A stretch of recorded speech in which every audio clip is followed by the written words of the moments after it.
दोस्तों आज के वीडियो में हम लोग डिस्कस करेंगे पठार के बारे में। दोस्तों पठार और पहाड़ में लोगों को अक्सर कन्फ्यूजन रहता है, तो सबसे पहले मैं पठार और पहाड़ में कन्फ्यूजन दूर कर देता हूं, उसके बाद हम लोग आगे पठार पर डिस्कशन करेंगे। दोस्तों पहाड़ हमारी ऐसी भौगोलिक आकृति होती पृथ्वी की जो या तो सीधे ऊपर रहेगा या तो सीधे नीचे रहेगा, मतलब एकदम वहां ऊबड़ खाबड़ रहेगा और उस पर चलना या रहना एकदम दुष्कर रहता है। लेकिन पठार जो होता है वो धरती से ऊंचाई पर तो रहता है, लेकिन ऊंचाई के बाद फिर प्लेन मैदान रहता है, समतल रहता है। ठीक वैसे ही जैसे कोई टेबल की कल्पना करे, वो ऊंचा तो रहता है लेकिन उसके ऊपर पूरा क्या रहता है, प्लेन रहता है। दोस्तों पठार हमारे मानव जीवन के लिए बहुत प्रमुख स्थान है और आधुनिक युग के लिए पठार की बहुत उपयोगिता है, क्योंकि पठार सबसे पहली बात मैदानी इलाकों में बाढ़ वगैरह आते रहते हैं और पठार ऊंचाई पर होने का इस पर बाढ़ कम समय तक टिकता है। और दूसरी चीज, पठार पर हमें वो सारे खनिज संसाधन मिल जाते हैं जो मैदानों में नहीं मिल पाते हैं और जो अभी के आधुनिक जीवन की प्रमुख विशेषता है। इसीलिए बड़े बड़े जितने कारखाने हैं देखिएगा पठार के ऊपर ही स्थापित है और प्लेन होने के कारण इसमें आवागमन में दिक्कत भी नहीं होता और मानव बस्ती भी आसानी से बच जाती है। और दोस्तों एक चीज बता दूं, मैं खुद ये वीडियो भी पठार के ऊपर खड़े होकर शूट कर रहा हूं।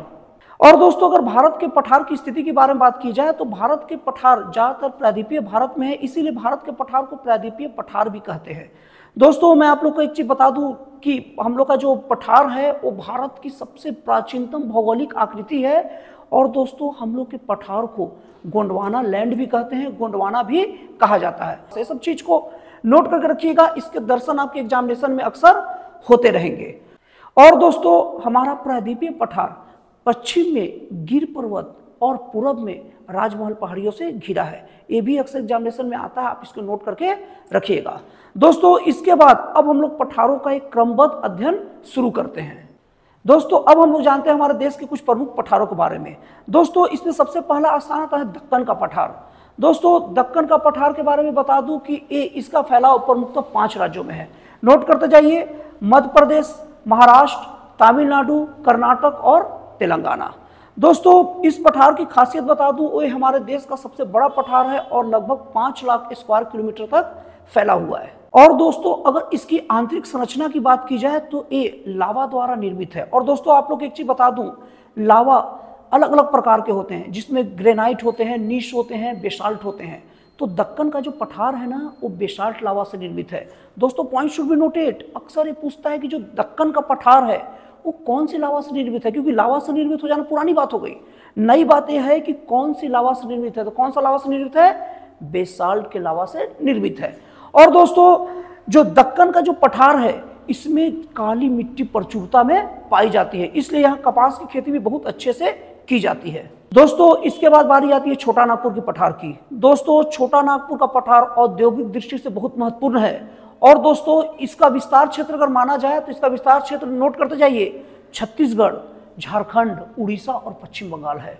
दोस्तों जैसे कि मैंने आप लोगों को बताया कि छोटा नागपुर का पठार औद्योगिक दृष्टि से बहुत महत्वपूर्ण है, क्योंकि छोटा नागपुर का पठार ही सभी पठारों में खनिज संपदा से परिपूर्ण है और समृद्ध है। इसीलिए बड़े बड़े जितने भी जो कारखाने हैं छोटा नागपुर के पठार में ही बसे हुए हैं। सबसे पहले नोट करते जाइए, राउरकेला कारखाना, दुर्गापुर कारखाना, और उसके बाद में बंगाल के भी बहुत सारे कारखाने इस पर अवस्थित है। और दोस्तों झारखंड की राजधानी रांची भी छोटा नागपुर के पठार पर ही स्थित है। दोस्तों इस पठार में पाए जाने वाले खनिज संपदा की बात करें तो इसकी खनिज संपदा में बॉक्साइट, अब्रक, कोयला, चूना और तांबा प्रचुरता में पाया जाता है। इसीलिए दोस्तों इस पठार को भारत का रूर कहते हैं। दोस्तों पॉइंट शुड बी नोटेड, इस पठार से अक्सर छोटा नागपुर के पठार से क्वेश्चन आता है, भारत का रूर किसे कहते हैं, छोटा नागपुर के पठार के। खनिज संपदा की दृष्टि से सबसे ज्यादा समृद्ध कौन सा पठार है, छोटा नागपुर का पठार।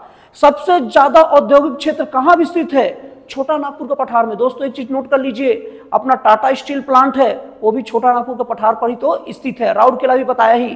तो बहुत सारे जो है बड़े बड़े जो कंपनियां हैं इसी पठार पर स्थित है। दोस्तों इसके बाद बारी आती है बघेलखंड के पठार का। दोस्तों बघेलखंड का जो पठार है मध्य प्रदेश, छत्तीसगढ़ और उत्तर प्रदेश में फैला है। इसका आप विस्तार कहाँ तक है ये आप दिमाग में रखिएगा, उससे ज्यादा इसके बारे में जानने की भी खास जरूरत नहीं है। दोस्तों इसके बाद बारी आती है मालवा के पठार की। दोस्तों मालवा का पठार मध्य प्रदेश, गुजरात और राजस्थान में फैला है। दोस्तों ये मुख्य रूप से लावा से निर्मित पठार है और इतना इसको अच्छी तरह से जान के रखिएगा, ये आपके लिए बहुत ज्यादा काम का चीज है। दोस्तों उसके बाद बारी आती है बुंदेलखंड का पठार के बारे में। दोस्तों बुंदेलखंड का जो पठार है ना वो ग्वालियर का पठार और विंध्याचल पर्वत श्रेणी के पठार के बीच में स्थित है। दोस्तों इसकी स्थिति बहुत महत्वपूर्ण भूमिका निभाती है और ये भी लावा से निर्मित है। दोस्तों इसके बाद बारी आती है बस्तर की पठार की। दोस्तों बस्तर के पठार को दंडकारण्य का पठार भी कहते हैं। दोस्तों इसका विस्तार क्षेत्र देखा जाए तो इसका विस्तार क्षेत्र नोट करते जाइए, छत्तीसगढ़, उड़ीसा, तेलंगाना और आंध्र प्रदेश है। दोस्तों इस पठार की खासियत है ये प्राकृतिक तौर पर बहुत ही ज़्यादा खूबसूरत है। शायद संभवतः सबसे खूबसूरत पठारों में दंडकारण्य का ही पठार है। और दोस्तों अगर इसको औद्योगिक दृष्टि से देखा जाए तो इसी पठार में बैलाडीला का लौह खनन केंद्र है। दोस्तों बैलाडीला का जो लोहे का क्वालिटी इतना अयस्क का रहता है, इतना अच्छा क्वालिटी का रहता है कि जापान सीधे बैलाडीला के लोहे से ही अयस्क उठाता है। तो इसके बाद बारी आती है मेघालय की पठार की। दोस्तों मेघालय के पठार में 3 प्रमुख पर्वत श्रेणियां गारी, खासो और जयंतिया उपस्थित है। और दोस्तों विश्व का सबसे ज्यादा वर्षा वाला स्थान मासीराम और चेरापूंजी ये खासी पहाड़ी पर स्थित है। दोस्तों पॉइंट शुड बी नोटेड, ये तो जीके कई यहां से फूटता है। विश्व का सबसे ज्यादा वर्षा वाला स्थान कौन सा है? मासीराम या चेरापूंजी, दोनों में कोई भी एक रहे सीधे ले लीजिएगा। दूसरी चीज, मासीराम या चेरापूंजी कौन सी पर्वत श्रृंखला पर स्थित है? तो कौन सी पर्वत श्रृंखला है? खासी है। और दोस्तों मेघालय के पठार को मुख्य रूप से राजमहल की पहाड़ियों से अलग मालदा दर्रा कहता है। दोस्तों नोट करके रखिएगा पॉइंट को, मेघालय की जो पठार है जिसको राजमहल की पहाड़ियों से अलग कौन करता है? मालदा दर्रा कहता है। और दोस्तों इस पठार के साथ एक जी का और भी जोड़ सकते हैं जो पूछा जा सकता है कि सबसे ज्यादा वर्षा वाला पठार कौन सा है? तो क्या है? मेघालय की पठार है। तो दोस्तों इस तरीके से पठार का पार्ट कंप्लीट होता है और बहुत प्रबल संभावना है कि इससे एक क्वेश्चन आपके एग्जामिनेशन में आएंगे। आप मेरे वीडियो को ध्यान से देखा करिए, हर चीज को नोट करते रहा करिए। 1 से 2 बार अगर आप लोग मेरे वीडियो को देखेंगे तो आपको पता चलेगा कि मेरे वीडियो कितने इंपॉर्टेंट होते हैं कॉम्पिटिटिव एग्जाम के दृष्टि से। तो दोस्तों फिर मिलते अगली वीडियो में एक नए, एक जन कल्याणकारी और एक राष्ट्रवाद से प्रेरित नए विचारों के साथ।